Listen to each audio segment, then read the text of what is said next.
Hey guys, it's Alex from 7th Hour Films, back again with Merlin. Last time on Merlin, we had Excalibur, an origin story for the infamous sword of King Arthur. So there was a wraith that showed up to take his revenge on Uther. One thing led to another, and Arthur had to get involved to face it in a duel to the death. And Merlin, with the help of the dragon, created this all-powerful sword that can kill the dead. One little issue with it, though. Only Arthur should use it. You know, it's only meant for Arthur to use. Unfortunately, Arthur was drugged, and Uther took the sword and defeated the wraith. Everything seemed okay, but once Merlin actually told the dragon, he was pissed and was like, "You gotta get rid of this sword, man."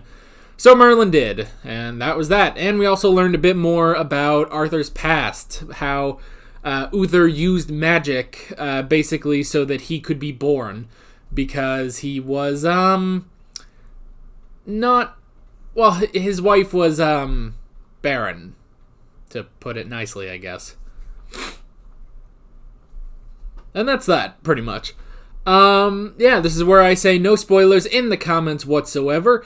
And now, before we get into this episode, once again, due to copyright issues, this reaction cannot be hosted on YouTube. But don't you worry, don't you friggin' worry. You can still watch my reaction to this episode of Merlin. Go down in the description of this video or to the pinned comment. There's a nice little link. You can go. It'll take you to my reaction, my 10-minute highlight reaction. It'll be all nice and good. You can go watch it. It's nice and good and nice and good. And then you can come right back here to the discussion and watch the rest of this video. After this little monologue I do is the discussion. You can watch it through there, which is always good for you to do. It supports the channel and stuff. And yeah, so if you want to go do that, you can go do that now. And with that being said, let's get started. Here we go.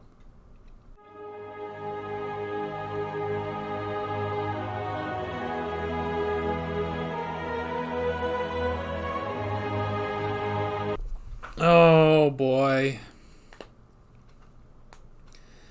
It's still too dangerous. It's still too dangerous for Merlin to tell Arthur. Now, if Merlin had actually told him, what would have happened? I guess that's the big question, isn't it?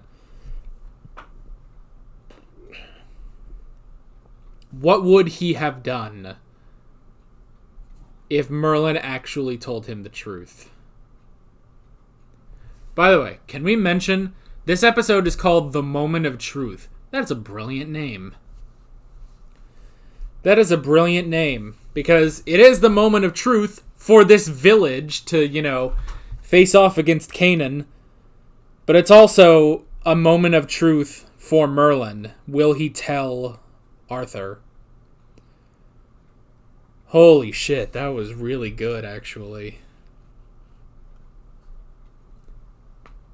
Ow. That was a really good episode. I think, though, I feel like Merlin could tell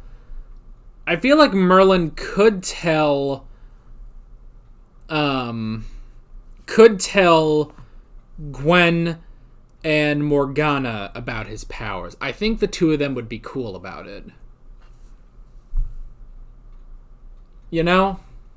I feel like they would be okay. Like, they would be more on board.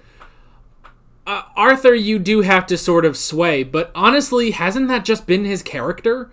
This whole series? That's kind of what we always have to do. We always have to sway Arthur to get on board with what's happening. Every single time they have to do something, they need to get Arthur on board if he's not already on board. So honestly, that does still work. That it would work better to tell Gwen and Morgana first about Merlin's powers, and then the three of them tell Arthur.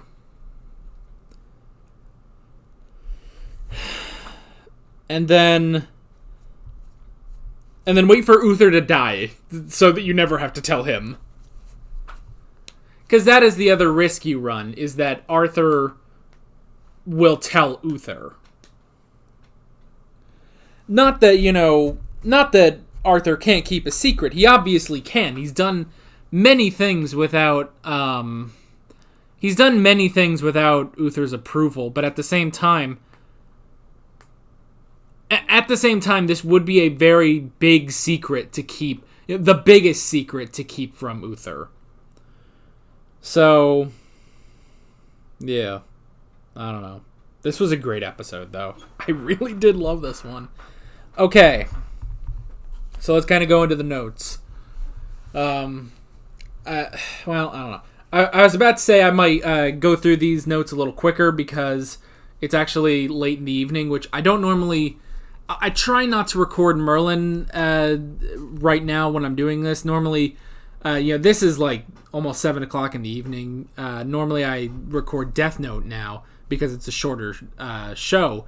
The episodes are shorter, but that ain't flying anymore. So Merlin's going to have to take up this spot. But no, I think I've got enough time. So, and in fact, I've wasted time by giving that explanation. So really nailed that one. Okay. So, we'll just go through the notes just normally. So, yeah. The first thing I wrote down was Merlin alone-ish. I didn't really put that because of, Merlin would be alone, or I thought, oh, Merlin's just going to be by himself during this. I mainly put that as a reference to Zuko alone. Which was an episode of Avatar: The Last Airbender. Spoilers, I suppose. That's in the middle of book 2, isn't it? It's a great episode. Where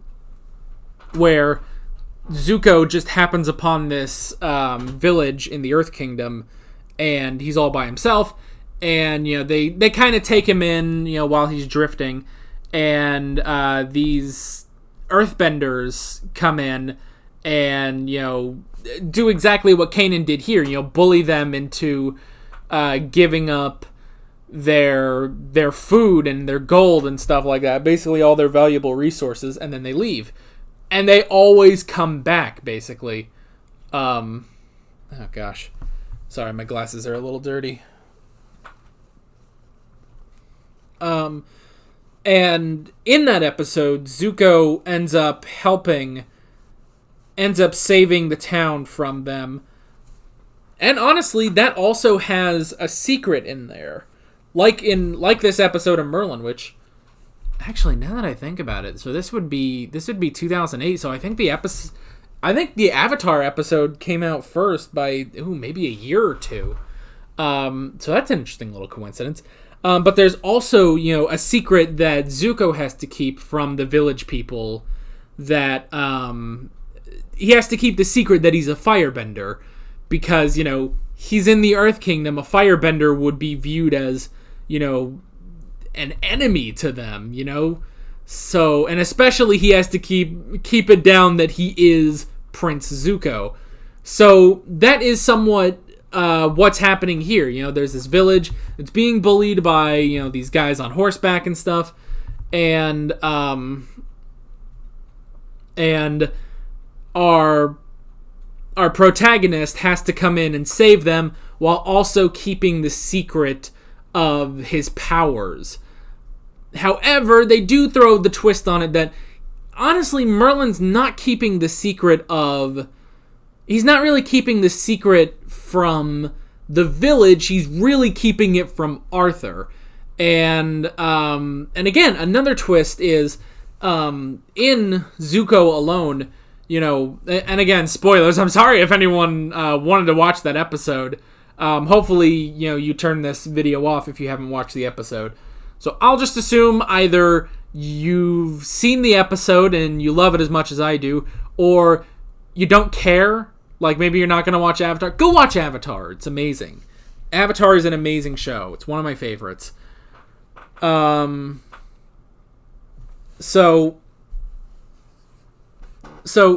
the thing is, in that episode, Zuko does reveal his firebending because he has to beat them. It's four warriors, and one of them at least being an earthbender, and he does dispatch of the first three with pretty much, pretty good. He dispatches of them pretty well without using his powers. He just uses his swords. But then when the boss, the Kanan of the group, comes out, he's got 2 hammers, and he's earthbending with those hammers. And Zuko realizes that his swords are not enough, and that's when he remembers his mother and and what she used to say, don't forget who you are. And that's when he gets up and just firebends the shit out of that guy and totally annihilates him. Like, it's really not even a contest after Zuko starts firebending. So, which, again, you could honestly say happened here with Merlin using the tornado and stuff like that. However, whereas it is explicit that Zuko, was firebending and, all the village people hated him, here, they still keep this secret from Arthur. I do like that. I really like that they still keep this secret from Arthur, He doesn't end up telling it. Because I'm sitting here thinking, like, maybe you ought to tell. Hell, like, 8 episodes ago, I was like, maybe you ought to tell Arthur. Well, I mean, not 8 episodes ago, because 8 episodes ago was Valiant. But a while ago, I was like, oh, tell Arthur, tell Morgana, tell Gwen. I will still say, especially Gwen and Morgana, because I feel like they'd be cool about it. But, here it's like, okay, maybe he's actually going to tell Arthur about his powers. But what they end up going with is, when he comes up and he's like, which one of you did that? Wind doesn't happen like that. One of you is a sorcerer. And he's like pissed about it, He's very, intense about it. So when when Will takes the arrow, he decides to save Merlin as well before he dies. So yeah. So they still keep the secret from Arthur, and it does reveal a little bit more about it does reveal a little bit of how Arthur might react, because he didn't take that incredibly well. And, he even said to Merlin, it's like, you knew he was a sorcerer. You should have told me something like that. Magic is dangerous. So Merlin kind of knows now. It's like, okay, we are going to back off on that for a while. But there is still the difference that, this is how Arthur reacts to this guy he never knew, this guy he's barely known for over a day, that, came out questioning him and shit. This is how Arthur's reacting to this guy being a sorcerer. Not how would Arthur react to basically his best friend being a sorcerer. Because let's be honest, Arthur and Merlin are besties. They're like this. They're pretty tight. So yeah. And I know some of you guys are going to put in the comments, yes, I know that for a lot of people, Arthur and Merlin were people's first gay ships. And that's fine. That's cool. Go do that. Go have your ship.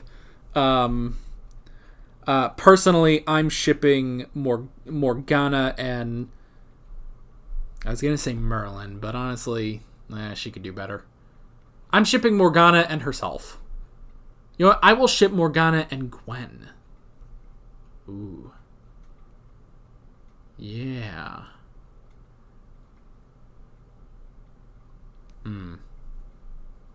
I made it weird. Whatever. What the fuck ever. It gets weird. Yeah, I know. People ship Merlin and Arthur. Kind of had that a little bit. Hey, if the way he put his foot on Merlin. I'm just saying. I don't know, man. So, what the fuck was I saying? So, yeah, I like what they ended up doing with Arthur and kind of taking this concept. Now, granted, the whole thing of, coming in and training the village how to fight, obviously that is nothing new, I don't think. I'm sure there were examples of that before this episode came out. But, yeah, I'm pretty sure there were. But there's tons of examples in fiction of, we got to train the village to fight, and they're not that great, but gosh darn it, we gotta do this for our family and our friends, and we can't let that guy beat us. So, it happens. Which was not the plot of Zuko alone. Zuko came in, wrecked shop by his fucking self. But they went a different angle on this, which is good. It's very good. So yeah. Okay. Family. we got a bit of Merlin's mother, which I kind of didn't even think about. It was like, oh yeah, Merlin's mother, because he was sent to Camelot to Gaius specifically, with a letter from his mother saying like, okay, Gaius, maybe you can get something out of this boy. You can help him find his path in the world. How does his mother know Gaius? That's my next question. Must have just met him. Physician. So we actually met Merlin's mother in this episode, and we met not his brother. I kind of thought they were going to be brothers at first, but apparently Merlin's only family is his mother. Where's his dad? They've never said that. But then we met Will, or Gendry, basically. Which, there's no way that's not fucking... that's incredible. Yep, Joe Dempsey. That's funny. Hold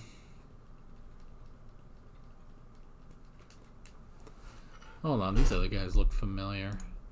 Who's this guy? Alright, I'm looking at the guy that got shot in the back. Doesn't look like anything. Okay, what about the mother? Nothing. Okay. Anyone else? Not really. Alright, well. Oh well. So we met Will. Will the fucking coward. Like, they were going on with Will being like, oh, we shouldn't do this. You're just here for the glory. You just want to, and you're gonna send us all to our graves. And then he walks away, and all the people were like, fuck, we'll fight. Hell yeah. We're not gonna go down without fighting. So I thought that was funny that like nobody was on board with him. Like, that was hilarious. They were all like, hell yeah, Arthur, let's fucking fight for our little village here.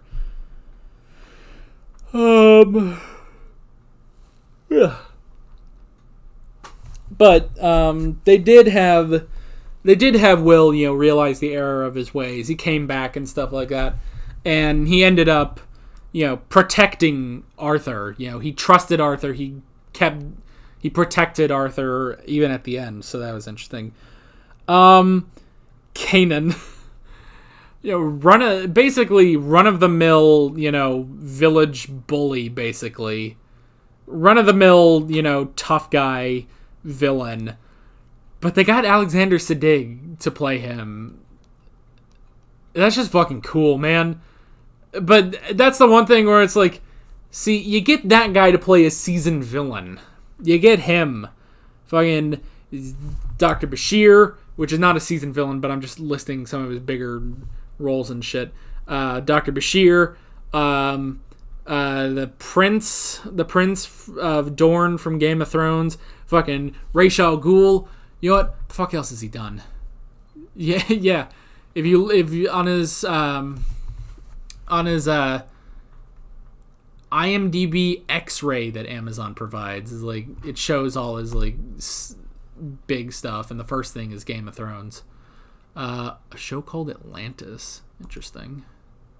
Tut with Ben Kingsley. Okay. This is not... What the fuck? No. Okay. But yeah, known for Star Trek, Deep Space Nine, Kingdom of Heaven, never seen that. Fire, never seen those. But yeah, Deep Space Nine is where I first saw him as Dr. Bashir. So kind of wish he had stuck around more, because I really like him. He's always a fun guy to have in your cast. So, and he was criminally underutilized in Game of Thrones. Like, at least here he did shit. It was only for one episode, but he did shit. So yeah, Kanan, interesting, hell of a fighter, hell of a look too. Like, I like that even his scar was like white, like, you know, snow white scar. And his beard, he had such a defined beard. Like, nobody has a defined beard in this show. Like, ever. Like, a true defined beard. And it had, like, little braids coming off of it. He looked awesome. Kind of wish he had stuck around, but whatever. The secret, we kind of talked about that. Merlin's secret. You know, does he tell? Does he not tell? And he ended up not telling, but he kind of saw what Arthur might do, what Arthur might be like if he learned about it. Again,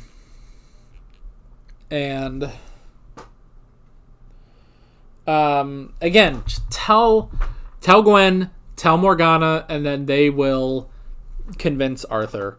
We had the training that's always kind of fun. It is the basic, you know, okay, here's all the guys, and it's like, oh, well, we gotta whip you into some fighting shape, we'll teach you the basics, and they do stuff like that. But, so that was, I mean, that's pretty basic, you see that in a lot of fiction, but it was still interesting. We did have sort of the fight or flight, do they, mostly with William, it's like, okay, well, do you fight? Do you stay and fight for, your people, your land and stuff like that? Or do you try to run away from Kanan? And running away was William's original idea. I didn't write it down, but I also like two things that I didn't write down. First off, was, I do like, the women kind of standing up and being like, no, we're going to fucking fight too. And they're being championed basically by Gwen and Morgana, who kick ass, by the way. Can we say that? It's like, we haven't really, and especially Morgana, like, we haven't had much of Morgana kicking ass, but she did, Like, I believe it was episode 3, wasn't it? Where, like, it was the Mark of Nimue, where Merlin, Arthur, and Morgana went down to fight the monster, and Morgana was like, no help, but she says, like, no, I can go out there, I'll be fine. And then she did jack shit, and it ended up falling on Arthur. But it's like, no, not here. Morgana came out and kicked some ass, with her badass fucking war outfit she had on. No more fucking dresses for her, at least not in battle. So that was cool. Then yeah, all the women standing up, being like, "No, we're gonna fucking fight too,"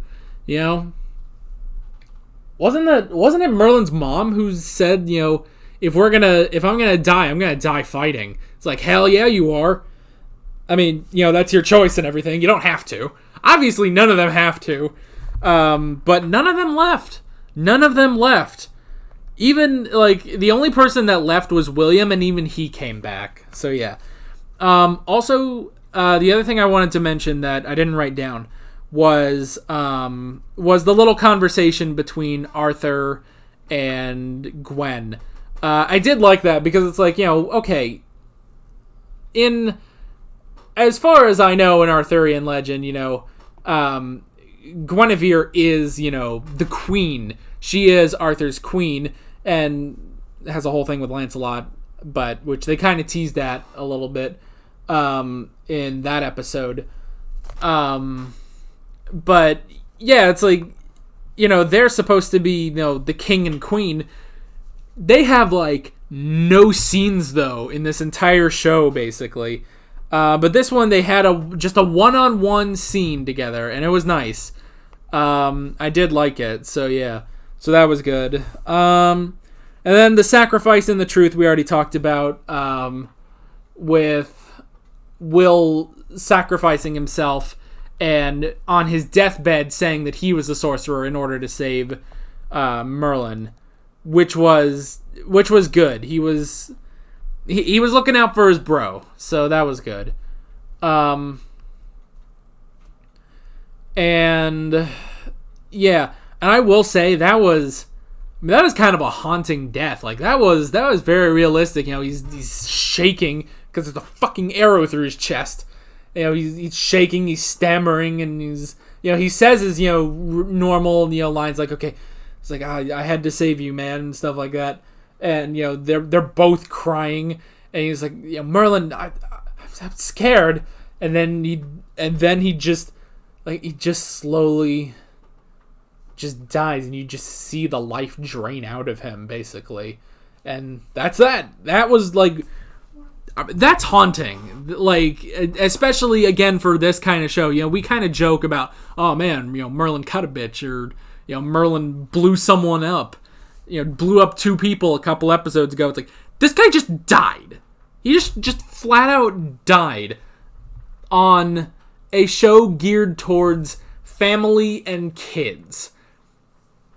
Dude just died. Again, I swear you could not get away with that when I was a kid in America. You could not do that. But they did it, and credit to them that they did that. Because that wasn't, you know, oh, Merlin just, you know, killed someone. You know, Merlin blew someone up with magic or something. It's like, no, a guy, a good guy, you know, one of Merlin's friends just fucking died on camera. That is nuts. So yeah. But yeah, that was emotional, man. That got to me. And this was a great episode overall. I really did enjoy this episode. And we have 3 episodes left of this season. So we'll have to see what happens. I don't know, man. I don't know. The only thing I can think that will happen is there's only 2 things that I think could happen. Number 1, and this one I feel like is more likely to happen, you know.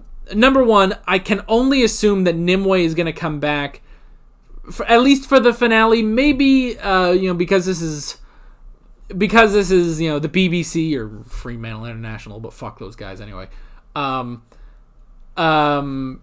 Because this is the BBC, you know, if we go in the pattern of Doctor Who, where it's like, okay, these have been very episodic, but, which we haven't had a 2-parter this entire season, but these are very episodic, but the final 2 episodes of the season are a, you know, 2-part finale. Maybe we'll have that. Maybe we'll have that, a 2-part finale where, you know, Nimue is the big villain. Maybe we'll have that. I don't know if Nimue will be, like, sort of a series overarching character or not. Maybe she'll just be this season. Maybe not. I have no idea. We'll have to see. But yeah, we have not had any 2-parters. But the other thing I could possibly see happening this season, and this one is a lot less likely, is Merlin reveals his magic to either Gwen, Morgana, or Arthur. Of all of them, I might say Gwen first, and then maybe close behind I would say Morgana would be likely. He would likely tell. Arthur gets a bit trickier, especially after this episode. Arthur gets trickier on if he would actually tell him about his magic. But we'll have to see. I have no idea, but we've got 3 episodes left, and I'm very curious to see where we go from here. So, and where we go for, you know, the other 4 seasons of this show. So, yeah, with that all being said, I'm Alex from 7th Hour Films, and I will see you guys next time. Take care. Alright guys, thanks for watching this video. If you want to watch more of my Merlin reactions, you can click on the playlist, you can subscribe if you haven't done that already, and be sure you hit that notification bell. You can support me on Patreon and follow me on social media, links below in the description. See you guys later.